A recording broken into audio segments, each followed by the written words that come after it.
তো মানুষের পক্ষে এবং বিপক্ষে সাক্ষী হবে চারটা। বলেন কয়টা সাক্ষী হবে? চারটা সাক্ষী হবে হাসরের ময়দানে। যেই মানুষটা দুনিয়াতে নেক আমল করলো তার নেক আমলের পক্ষে সাক্ষী হবে চারটা। যেই মানুষটা দুনিয়াতে বদ আমল করলো তার বদ আমলের বিপক্ষে, তার বিরুদ্ধে সাক্ষী হবে চারটা। এক নম্বর সাক্ষী হলো, দুনিয়াতে মানুষ যেই জমিনের উপরে চলাফেরা করে, যেই জমিনের উপরে হাঁটাচলা করে, সেই জমিন মানুষের পক্ষে নেক আমল করলে নেকের পক্ষে সাক্ষী দিবে।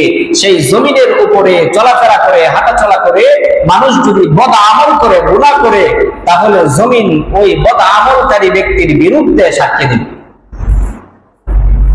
ইয়াউমাইযিন তুহাদ্দিসু আখবারাহা বিআন্না রাব্বাকা আওহা